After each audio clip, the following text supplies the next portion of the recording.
ಎಲ್ಲರಿಗೂ 76ನೇ ಗಣರಾಜ್ಯೋತ್ಸವದ ಶುಭಾಶಯಗಳು. ಎಲ್ಲರಿಗೂ ಮುಂಜಾನೆಯ ಶುಭೋದಯಗಳು. ಊರಿನ ಗುರು ಹಿರಿಯರೇ, ಶಾಲೆಯ ಮುಖ್ಯೋಪಾಧ್ಯಾಯರೇ, ನನ್ನ ಗುರುಗಳೇ, ಗುರು ಮಾತೆಯರೇ ಹಾಗೂ ನನ್ನ ಸಹಪಾಠಿಗಳೇ, ಇಂದು ನಾವೆಲ್ಲರೂ ಇಲ್ಲಿ ಸೇರಿರುವ ಉದ್ದೇಶ ಗಣರಾಜ್ಯೋತ್ಸವ ದಿನಾಚರಣೆಯನ್ನು ಆಚರಣೆ ಮಾಡುತ್ತಿದ್ದೇವೆ. ನಾವೆಲ್ಲರೂ 76ನೇ ಗಣರಾಜ್ಯೋತ್ಸವದ ದಿನಾಚರಣೆಯನ್ನು ಆಚರಣೆ ಮಾಡುತ್ತಿದ್ದೇವೆ. ನಮ್ಮ ಸಂವಿಧಾನ ರಚನೆಯಾಗಬೇಕಾದರೆ ಹಲವಾರು ಮಹಾನ್ ನಾಯಕರ ಶ್ರಮವಿದೆ.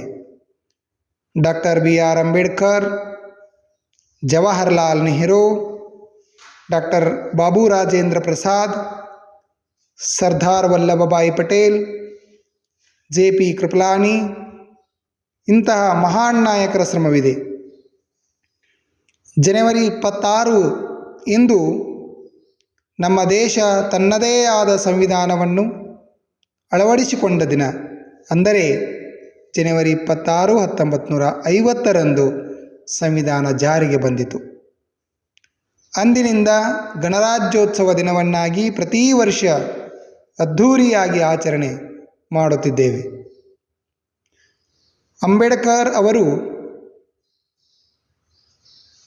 ಸಂವಿಧಾನದ ಕರಡು ಸಮಿತಿಯ ಅಧ್ಯಕ್ಷರಾಗಿ ರಾಷ್ಟ್ರದ ಸಂವಿಧಾನದ ನಿರ್ಮಾತೃವಾಗಿದ್ದಾರೆ.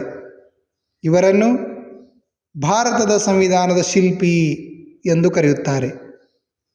ಇವರ ಆಶಯ ಸಂವಿಧಾನದಲ್ಲಿ ಎಲ್ಲರಿಗೂ ಸಮಾನ ಸ್ಥಾನಮಾನ ಸಿಗಬೇಕು, ಯಾವುದೇ ಜಾತಿ, ಧರ್ಮ, ಪಂಥದ ಮೇಲೆ ಯಾರನ್ನೂ ಸಮಾಜದಿಂದ ದೂರವಿಡದೆ ಒಳ್ಳೆಯ ಗೌರವಾನ್ವಿತ ಜೀವನ ನಡೆಸುವ ಹಕ್ಕು ಸಿಗಬೇಕು ಎನ್ನುವ ಉದ್ದೇಶದಿಂದ ಸಂವಿಧಾನವನ್ನು ರಚನೆ ಮಾಡಿದ್ದಾರೆ.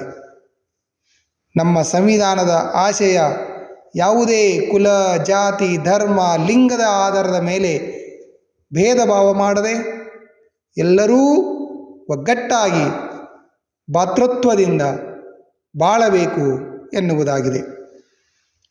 ಸಂವಿಧಾನದ ಆಶಯದಂತೆ ಎಲ್ಲರೂ ಬಾಳಬೇಕು ಅಂದಾಗ ಮಾತ್ರ ಒಳ್ಳೆಯ ನಾಗರಿಕ ಸಮಾಜ ನಿರ್ಮಾಣ ಸಾಧ್ಯ.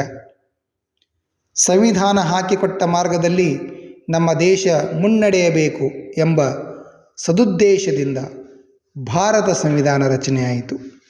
ಇಷ್ಟು ಹೇಳಿ ನನ್ನ ಭಾಷಣವನ್ನು ಮುಗಿಸುತ್ತೇನೆ. ಧನ್ಯವಾದಗಳು. ಜೈ ಹಿಂದ್, ಜೈ ಭಾರತ ಮಾತೆ.